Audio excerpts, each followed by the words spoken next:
to my left, immediate left, is Rocco Palmo. Some of you might be seeing him for the first time. He's the author of Whispers in the Loggia, a Philadelphia-based blog covering the inner workings of the Catholic Church, and a U.S. correspondent for The Tablet, the International Catholic Weekly, published in London. He is also a sometime contributor and columnist for Busted Halo, which hasn't been in a little while, but that's because I didn't realize Rocco has deep health problems, and I don't want to go into it, but he's allergic to deadlines. And it's a very, very tough condition that we're working on. We hope to work through it and get him back on the Busted Halo soon. He's helped translate Catholicism and its ways for the New York Times, the Associated Press, BBC, National Public Radio, and the Washington Post, among other print and broadcast outlets. I'm happy to say that Busted Halo, I think, we're the first outlet to do a profile on you, so you really should show me greater respect. Oh, you know I love you. You know I love you. And Palmo attended, if you ever read his blog, you'll find this. He attended the University of Pennsylvania. You know, it's like Valhalla to him. We hear about it all the time, where he received his BA in political science. So please welcome, if you will, Mr. Rocco Palmo. Thank you. Can you guys hear me okay? Can you? Can you hear me okay? Hear him okay? Good. Well, it's my hometown debut. I find that all of my years of loyalty to the Hawk are kind of paying off tonight. So it's good to be here. But basically, you know, years of loyalty to the Hawk. Oh yeah, well after Penn. I hate Villanova. I hate Villanova. Okay, is that enough? It's enough to simply hate Villanova in this room. Now we're talking. So, but anyway, you know, people always ask her. You know, the story's pretty publicly known now. Like, how do you get into this? And well, it just kind of happened. You know, and I barely knew what a blog was when I began it. When I began Whispers, a friend of mine had a blog for some kind of journalism class or something, so I said, oh, there's that thing, you know. And I began it with a readership of 3. The name just came to me. If I knew I was going to have a bigger readership, the address would have been much shorter. But, you know, basically, and it's kind of evolved with time. There have been like 3,800 posts over a little over 2 years.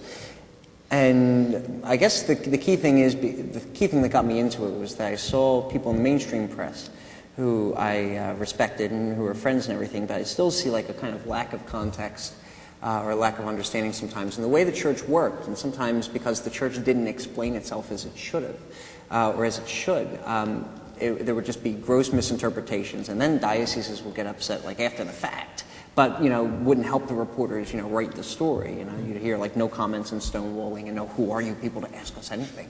And welcome to Philadelphia.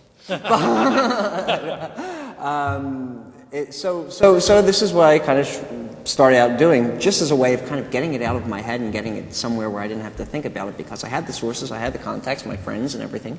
And then over time, you know, one day I woke up and I got linked to Amy's place, and then I was like, oh my God, people are actually reading this more than the 3 I gave it to, because I didn't want anyone to know about it. And it's kind of snowballed since there, and here we are. It's been an interesting ride, and as I said, we'll talk about our common experiences, I guess, more in a bit. And your numbers have been, you started with a few readers in the past 3. Yeah, I have like 9 now. Yeah. You have 9. No, seriously, you have like 9,000? Is it, or 10? It's somewhere between like 8,000 and 11,000 unique visitors a day, and like 10,000, 12,000 hits, something like that. And around the world, because I know that when you write for us, we get hits from everywhere from Vatican City in German.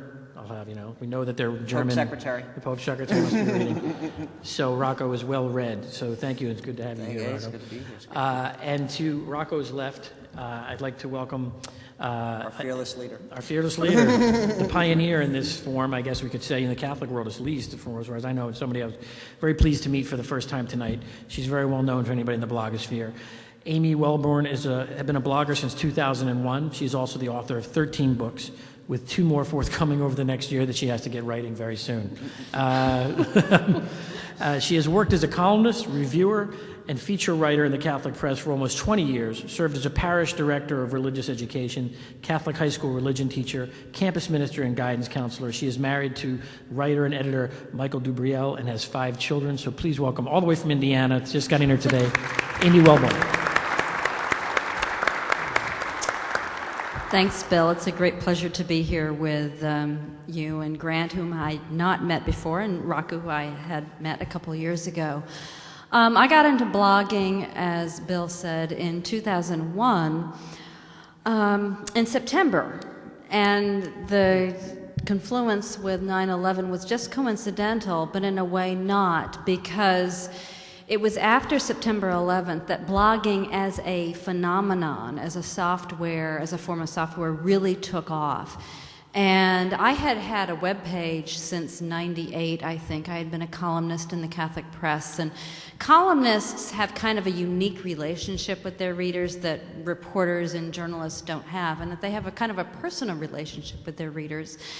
And as such, I had this web page since '98, and I had found myself more and more frequently updating it with personal news and links that I wanted to share, and news of things that I'd read and things that I was writing and so on. And then I happened upon this blogging software. I think I found Instapundit first, which is a blogger, as it happens, from the University of Tennessee, which is my alma mater. And I decided, well, this is something that I could do and that I could try. And so I started blogging then. And the reasons I started blogging there were several. First, I did feel this interest in keeping contact with my column readers who were writing me about various things. I thought it would be a cool thing to do. I wanted to share baby pictures with my family. But also, there was some crass commercial concerns in it, and that I was writing for the Catholic press and for Catholic publishers, and Catholic publishers are not known for their marketing skills. And if you write a book for a Catholic publisher, you know that you're basically on your own in terms of keeping your name out there and keeping your product out there.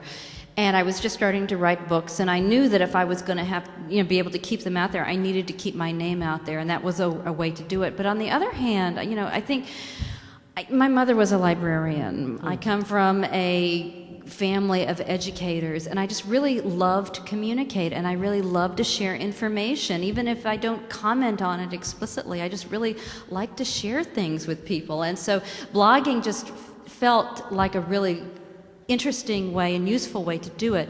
And I think we're probably going to get into this in a minute, but blogging really took off in the Catholic world in the spring of 2002, about 5 years ago. And with the explosion of revelations about the sexual abuse crisis in the Catholic Church, when the Boston Globe came out with its series and so on. And I really felt, for my part, that I could give a perspective that not many other people out there were giving, which is one who had worked in a parish, someone who had worked in a diocese, because people were saying, how could this happen? How could this happen? Well, I thought I had some insight as to how this could happen. And so I felt kind of a need and an urge to get out there and share my perspective. And so, we're going to get into that, and probably into why people feel moved to share information and to communicate. And I think one of the most powerful things about Catholic blogs, about the best Catholic blogs, like what Rocco does and what the Commonweal blog does, is that they give insight into aspects of the church that maybe people are interested in and not everybody knows about, whether that be the life of a parish priest or, workings in the Vatican or whatever. And I think it's given the audience of blogs something unique from that perspective that was missing from other aspects of the press. So Thank you. And just what are your readership dailies around? I don't know. It's probably twice less as much than as Rocco's now. You guys are going to get fisticuffs. No fisticuffs.